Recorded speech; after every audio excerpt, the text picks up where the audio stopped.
people used to ask me, what are you going to be when you grow up? I said, I'll be an oysterman like my dad, and that's what happened.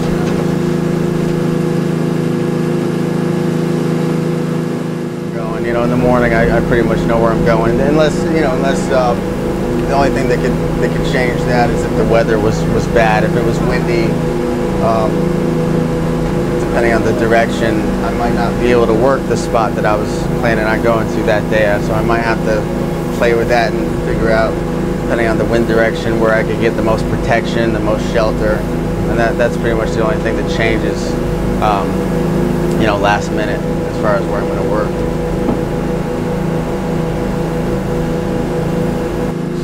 Past 4 years, it's happening, you know,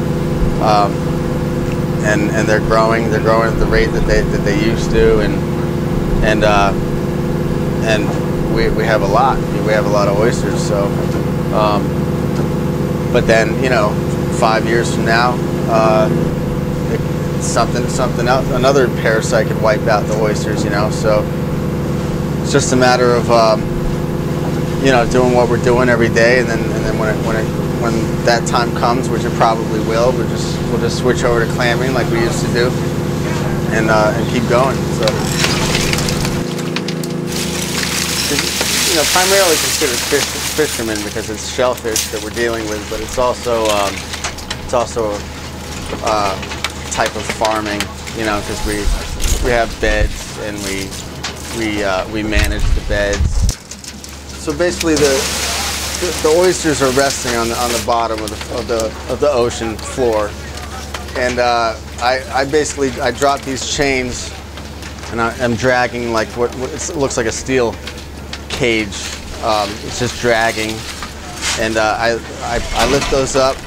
They swing in.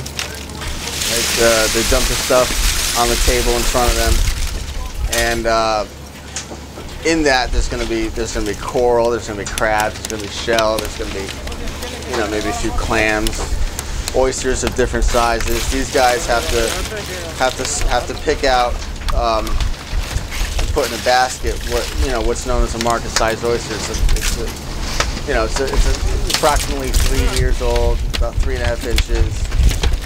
Most of the oysters will have, you know, little barnacles attached to them, or maybe like another smaller oyster, things like that. So these guys, they try to clean that stuff off the shell and make it look nice, so that when the customer gets the oyster, it's a nice looking oyster that, you know, it's free of any debris or dirt. You know, we keep everything clean and washed off.